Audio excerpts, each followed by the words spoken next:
Hello everyone.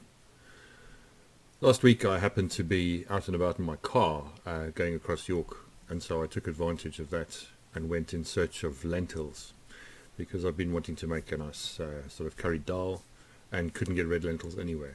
So I went to an Asian supermarket very near the university that I've been going to for a long time because I knew they would have, and they were open, and I bought a sort of semi-catering bag size of lentils, and also one of my other favorite things from them, which is a jar, sort of catering jar, this kind of size, of sliced jalapeno peppers, because I love jalapenos. I love hot food. I like spicy things.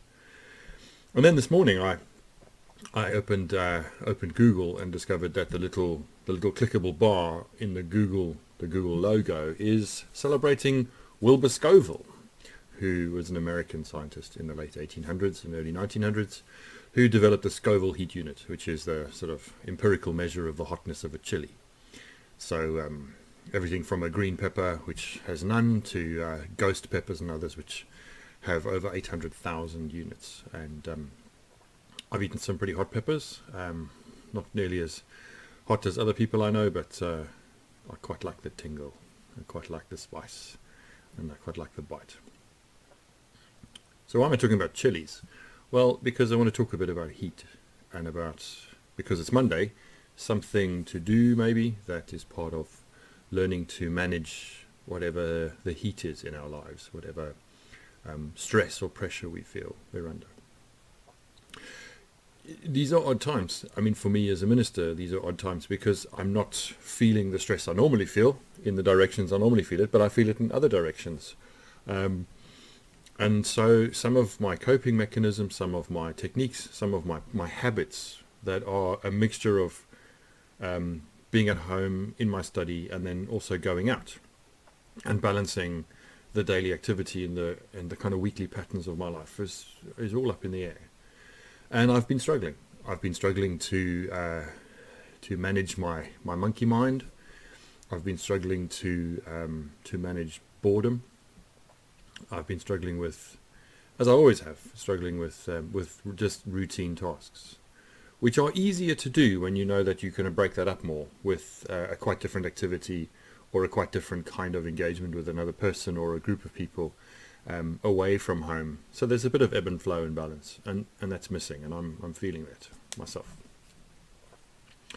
These are again, in kind of oddly paradoxical ways. This is a time where for many of us we have unique stresses as well as the absence of all kinds of stresses.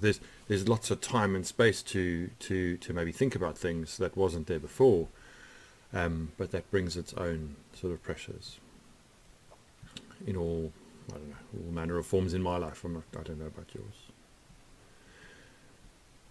Some weeks ago, I talked about and introduced St. Ignatius of Loyola as part of thinking about Ignatian prayer, or the examen of consciousness, which isn't a way of praying really, but a way of logging and noticing and paying attention to the patterns of the things in our lives which feel that they are life-giving, and the things that are life-draining, the things that are affirming, the things that are not so affirming.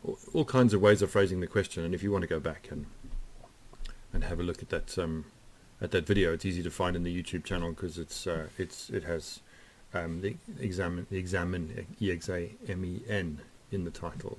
I think it's 3-4 weeks ago now. I've done this for a while. Today I wanted to talk a bit about essentially what the examen is, like many other forms of meditation. Some people have the idea that meditation is about sort of disappearing off onto a cloud, finding a quiet space and contorting your body into some kind of strange form, and then in a sense detaching from your life, stepping back from your life in a way that takes you out of it, rather than Zen Buddhism, true mindfulness, good Christian meditation, all good forms of meditation that are empowering for us, may involve a degree of imagination of ourselves in another physical space next to a babbling brook or the ocean or some of that. But that's partly about calming ourselves to get into our lives as they are, where the work is to be done, where the attention is to be paid. Mindfulness has taken root in popular culture in a very, I think, a very productive way, a very helpful way, should I say. I know many people who have found enormous benefits inside the church and outside of it, in simple routines, simple practices that are about paying attention and learning to pay attention more consistently through the day to what we're thinking and feeling and doing and the way we're going about that. So one of the things I try to do is to eat mindfully, which is not easy for me. I went to boarding school where you finished a plate of food before the master stood up, otherwise you didn't get to finish it. It was an entirely utilitarian exercise in shoveling food into your face as fast as you could, and I still find myself hurrying through my food, and I wonder why. And one of the things I try to do is to just to take my time when I'm eating a plate of food. Sounds really easy, doesn't it? Sounds really ridiculous, but actually, what's happening is that I'm not concentrating on the food, on the moment, and the place that I'm in with the people that I am. I'm off somewhere in my head. I'm off in some conversation. I'm just mindlessly shoveling the food into my mouth. Mindfulness is not some kind of weird anti-religious sort of thing. It's not some kind of mind control technique. It's not some kind of fad. It is the deep wisdom of all the great meditation practices of all faiths and none, bound up in a word that is fundamentally about paying attention. One of the books that I bought again for myself recently, having not had a copy for a long time, it's a book by a woman called Charlotte Joko Beck. She's a Zen Buddhist. And the book is called Nothing Special. Nothing Special. The subtitle is Embracing the Ordinariness of Everyday Life. And I was really drawn to it alongside the Beatitudes at the beginning of Matthew chapter 5, all those conditions of life and experience in which Jesus says you are blessed when you are in this situation, because then some truth, some experience, some affirmation, something is revealed to you that couldn't perhaps be revealed otherwise. The book, in a time in my life when I needed to feel special, brought me back down to earth in a very helpful way. In a way I was quite idealistic about at the time, but now I'm able to engage with more fully. See, paying attention is hard for me. Staying in the moment is hard for me. Being quiet is hard for me. Being still is hard for me. Sitting still, not so much. I can sit for ages on a bench, staring into the middle distance, partly because I'm not really there. My mind is off in 20 different places, planning things, thinking about things, solving problems, ruminating on this and that. Sometimes, dwelling on my emotional state, and even in times past, I know, playing games with myself where I would, in a situation of conflict, in a situation of uncertainty, I would role play inside my head, scenario after scenario, where I had this argument or that conversation or this discussion with this or that person, and actually hype myself up beyond anything reasonable, anything other than stillness, anything other than calm or peace, anything other than presence in that moment. And when I say calm, still, and peace, I again am not suggesting that there is some great sort of arrival place that you get into where you are unaffected. That's the other great myth about meditation, is that meditation somehow lifts you up above the things that affect you. The Buddhist idea of detachment is not about not feeling things, but not being invested in the things you are feeling quite so much. Or or learning to know, learning your own games, I suppose. Learning to see the things that you do to yourself in the way that you attach investment to the feelings and the thoughts that you have, that you inflate beyond what is reasonable and what is realistic, sometimes what is true. So this idea of detachment in meditation is not about, it's not about not caring or wandering off to be on a pure, in a pure place, sort of sitting on a cloud. It is about noticing how invested you are in all the things that affirm you and keep you as you are. The things that unhelpfully, more than anything, tell you that you're right, that you're good, that other people are not the way they should be, and that your emotions are in proportion and realistic, and all the things that are the lies we tell ourselves about how important we are and how much what's happening inside of us, which is entirely abstract on the whole, is good and real and true and significant in the world. Now, of course, you and I matter. Of course, we're important, but not as important as we perhaps think we are.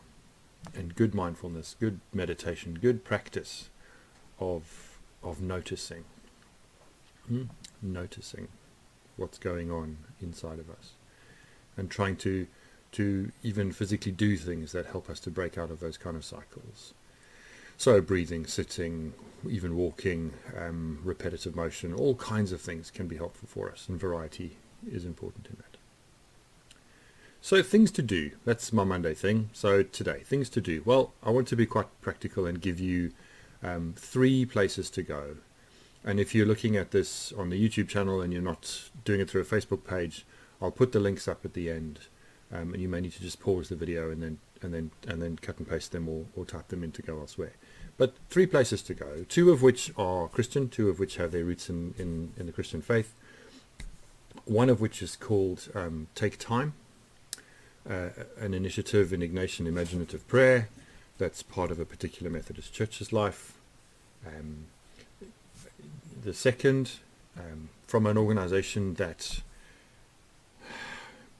have been working out an online way of helping people to have an Ignatian retreat, a kind of mindfulness retreat in the Jesuit tradition, virtually.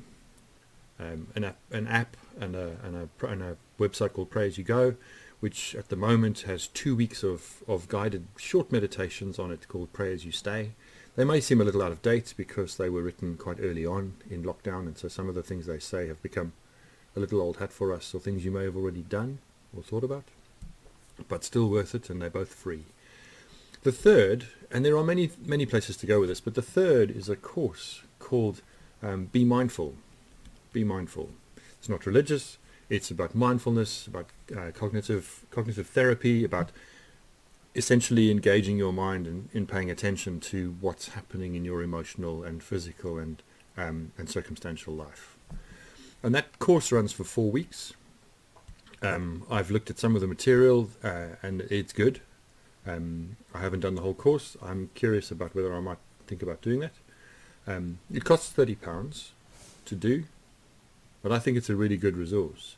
And there's no doubt that any of those opportunities, whether they last a couple of weeks or a little bit longer, or in the case of the Be Mindful course, 4 weeks in a row or staggered over a longer period of time, you will, I will, we all will, whether we've done them before or not, reinforce or learn new skills that are about managing ourselves better, about being more calm, more present, more able to deal with the heat. The heat that enters my mouth when I eat a jalapeno chili or any other chili out the jar is really inconsequential in comparison to the way that the heat of my work and my life sometimes disable me, even burn me. And the more gifts and skills and techniques and awareness I can bring, to who I am and the way I go about being me and the way that I'm affected by other people as part of that experience. The more I can do that, the better it is for me, definitely, and the better it is for other people, absolutely. So today, have a look if you want to. When the course, even just file away the opportunity that I'm offering you today. There are other places to go, of course, but three particular ways of being mindful. Two that fall within Christian traditions, and one that outside of that has real gifts and benefits to offer in terms of skills and an awareness and kindness towards ourselves. That's there to be found in learning to pay attention and be in our lives as they are a little more than we're able to, whoever we are and however much we've been trying to do that for the whole of our lives, or just occasionally for a day or a moment. So bless you as you manage yourself.